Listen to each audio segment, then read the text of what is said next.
July 20 ఈ తారీఖుకి చాలా విశిష్టత ఉంది. ఇదే రోజు 1969లో మొట్టమొదటిసారిగా ఒక మానవుడు చంద్రుడిపై అడుగుపెట్టిన రోజు.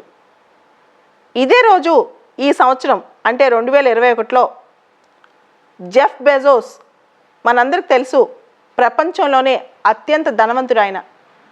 ఆయనకు చెందిన స్పేస్ సంస్థ బ్లూ ఆరిజిన్స్, దాని లాంచ్ వెహికల్ న్యూ షెపర్డ్ ద్వారా జెఫ్ బెజోస్, ఆయన సోదరుడు మరో ఇద్దరు అంతరిక్ష యాత్రను చేసి వచ్చారు దిగ్విజయంగా. అయితే ఇదే మాసంలో 10 రోజుల క్రితం వర్జిన్ గెలాక్టిక్ అనే సంస్థ కూడా తాము అంతరిక్ష యాత్ర చేసి వచ్చామని సక్సెస్ అయిందని చెప్పుకొచ్చింది. రిచర్డ్ బ్రాన్సన్కి చెందిన వర్జిన్ గెలాక్టిక్లో 6 అంతరిక్ష యాత్ర చేసి వచ్చారు. అయితే నిజంగా బ్లూ ఆరిజిన్స్ది అంతరిక్ష యాత్ర, వర్జిన్ గెలాక్టిక్ది అంతరిక్ష యాత్ర, ఇదే పెద్ద క్వశ్చన్. దీనిపైన చాలా భిన్నాభిప్రాయాలు ఉన్నాయి. మనం చూస్తే సముద్ర మట్టం నుంచి భూ వాతావరణం ఎక్కడి వరకు ఉంది, ఆ తర్వాత స్పేస్ ఎక్కడ స్టార్ట్ అవుతుంది, అంతరిక్షం అనే దాని మీద సైంటిస్టులకి ఏకాభిప్రాయం లేదు. కానీ నీటి మట్టం నుంచి మనం చూస్తే నాసా అంటే అమెరికా అంచనాల ప్రకారం భూ వాతావరణంలో 80 కిలోమీటర్ల దగ్గర కర్మన్ రేఖ అనేది ఉంటుంది. కర్మన్ రేఖ అంటే ఇంటర్నేషనల్ ఇమాజినరీ బార్డర్ లైన్. ఒక బార్డర్ లైన్ ఉంది అని ప్రపంచం అంతా యాక్సెప్ట్ చేస్తుంది భూ వాతావరణానికి, స్పేస్కి. అదే కర్మన్ రేఖ అని. అయితే ఈ కర్మన్ రేఖ ఎక్కడ బిగిన్ అవుతుంది, ఎన్ని కిలోమీటర్లు నీటి మట్టం నుంచి, సముద్ర నీటి మట్టం నుంచి ఎన్ని కిలోమీటర్ల వరకు భూ వాతావరణంలో ప్రయాణం చేసిన తర్వాత కర్మన్ రేఖ మొదలవుతుందనే దాని మీద మాత్రం ఏకాభిప్రాయం లేదు. నాసా వాళ్ళ ప్రకారం అది 80 కిలోమీటర్లు అయితే, అంతర్జాతీయంగా అనేక దేశాలు 100 కిలోమీటర్లు వెళ్ళాక కానీ స్పేస్ రాదని చెప్పి అంటున్నాయి. అయితే గత వారంలో వెళ్ళిన వర్జిన్ గెలాక్టిక్ సంస్థ భూ వాతావరణం నుంచి అంటే కర్మన్ రేఖ ఇదంతా దాటి సముద్ర నీటి మట్టం నుంచి 88 కిలోమీటర్లు వెళ్ళింది. నాసా వాళ్ళ ప్రకారం వాళ్ళు స్పేస్ టూరిజం చేసి వచ్చినట్టే, అంతరిక్ష యాత్రకు వెళ్ళి వచ్చినట్టే. ఇది ఫస్ట్ పాయింట్.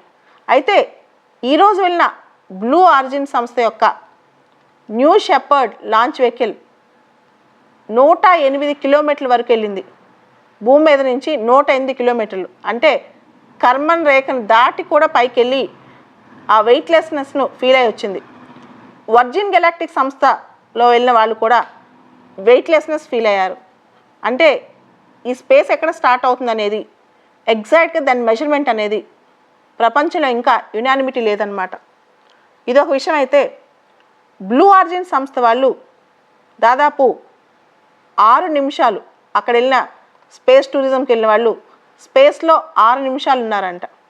వర్జిన్ గెలాక్టిక్లో వెళ్ళిన వాళ్ళు 6 సభ్యులు దాదాపు 3 నుంచి 4 నిమిషాలు ఉన్నారంట స్పేస్లో. స్పేస్లో ఉన్నట్లు అసలు ఎలా అర్థమవుతుంది? అక్కడ వెయిట్లెస్నెస్ ఫీల్ అవుతారు స్పేస్లోకి వెళ్ళేసరికి. దీంతో వీళ్ళకి ఒక్కసారిగా గాల్లో ఎగిరిన ఫీలింగ్ కానీ, గాల్లో తేలుతున్న ఫీలింగ్ కానీ, ఇలాంటి ఫీలింగ్స్ వస్తాయి. మనం కనుక ఇంటర్నేషనల్ స్పేస్ స్టేషన్ వీడియో చూస్తే మనకి ఇది అర్థమవుతుంది. దీంతో పాటు ఇప్పుడు జెఫ్ బెజోస్ యొక్క ఈ బ్లూ ఆరిజిన్ సంస్థ ఇప్పటికీ 15 సార్లు ట్రయల్స్ వేసిన తర్వాత 16వసారి మానవ సహిత స్పేస్ టూరిజంను పంపించింది. అసలు ఈ టెస్ట్ ఎందుకు చేసింది?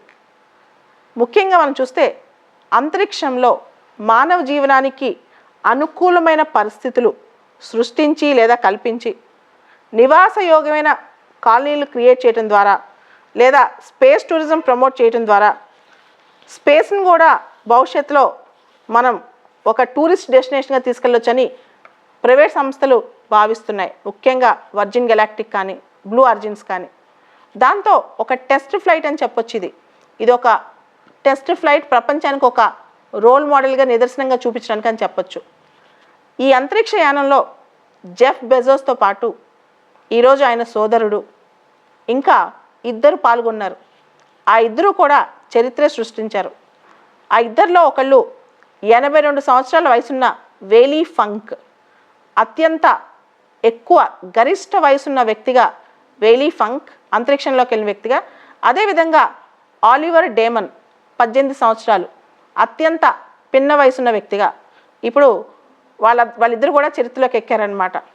వీరిద్దరూ ఆ బృందంలో వెళ్ళటం వీళ్ళిద్దరికీ కూడా హిస్టరీలో, స్పేస్ హిస్టరీలో పేరు మిగిలిపోయింది. అంటే 82 ఇయర్స్ ఓల్డ్, 18 ఇయర్స్ ఓల్డ్, ఈ రెండు కూడా ఒక విశేషం అని చెప్పొచ్చు.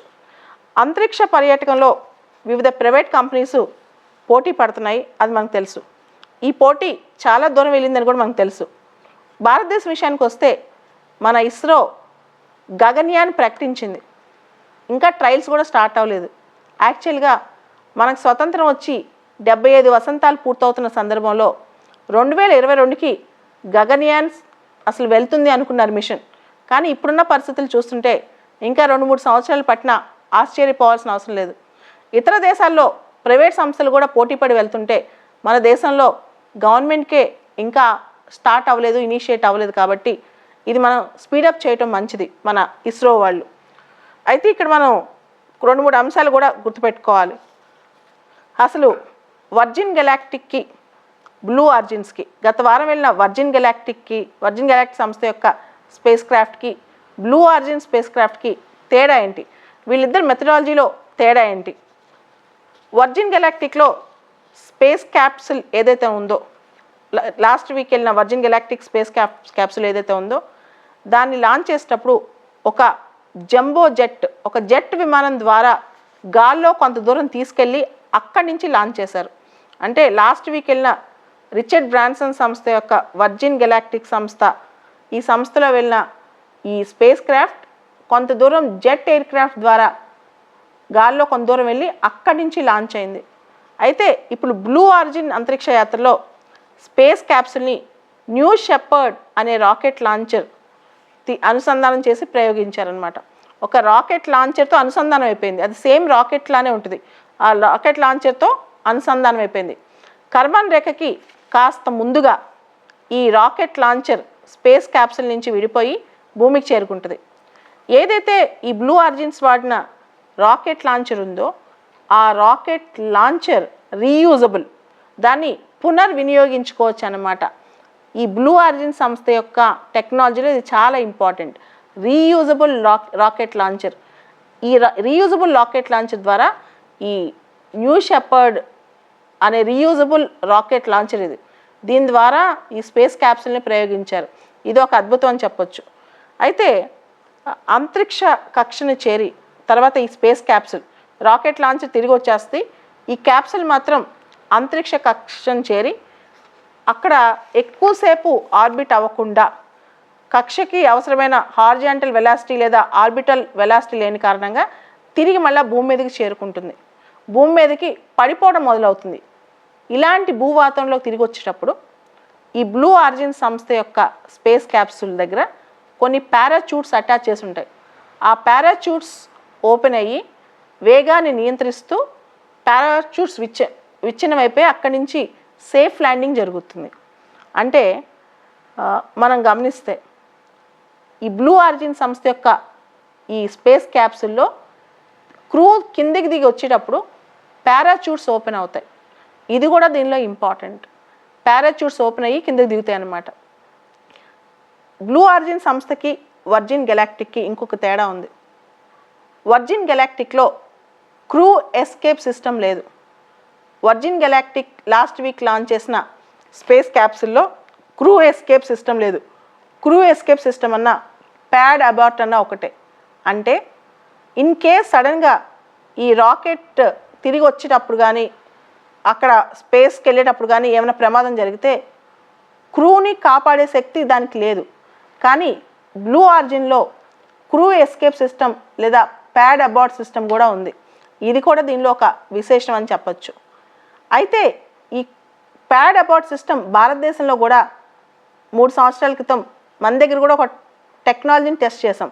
ఆ టెక్నాలజీ ఇంకా చాలా నేసెంట్ స్టేజ్లో ఉన్నా సరే ఇండియాలో కూడా ఈ క్రూ ఎస్కేప్ సిస్టమ్, అంటే స్పేస్కి మనం యాస్ట్రోనాట్స్ని పంపించినప్పుడు వాళ్ళకి వెళ్ళేటప్పుడు వచ్చేటప్పుడు ఏమైనా ఇబ్బంది జరిగితే, సడన్గా ఏమైనా ప్రాబ్లం వచ్చినప్పుడు దాని నుంచి వాళ్ళని రక్షించడమే ఆ టెక్నాలజీనే ప్యాడ్ అబార్ట్ అంటాం, లేదా క్రూ ఎస్కేప్ సిస్టమ్ అంటాం.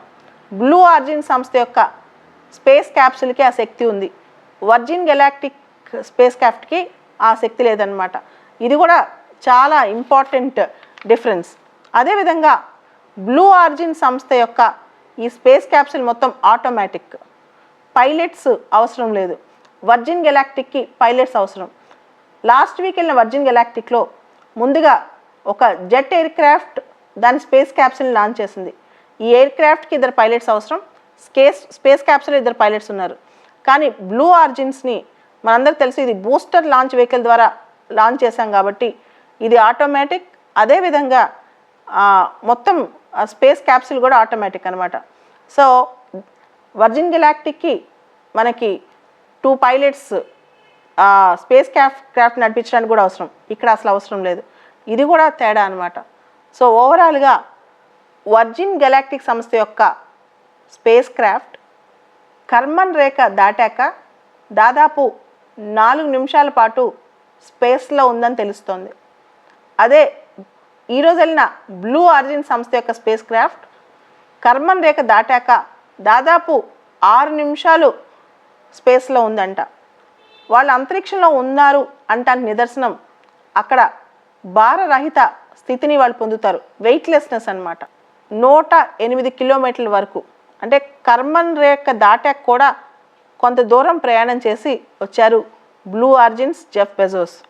అయితే ఇక్కడ లాస్ట్ మంత్ జెఫ్ బెజోస్ ఇలా అంతరిక్ష యాత్రకు వెళ్తున్నారు, ఆయన తమ్ముడు కూడా తీసుకెళ్తున్నారని చెప్పి వార్తలు రావడంతో నెటిజన్స్ చాలామంది జెఫ్ బెజోస్ నువ్వు స్పేస్కి వెళ్తున్నావు కదా, అక్కడే ఉండిపోవచ్చు, నువ్వెందుకు తిరిగి మళ్ళా భూమి మీదకి రావటం, నీలాంటి వాళ్ళు భూమి మీద అవసరం లేదని కూడా సెటైర్లు వేశారు.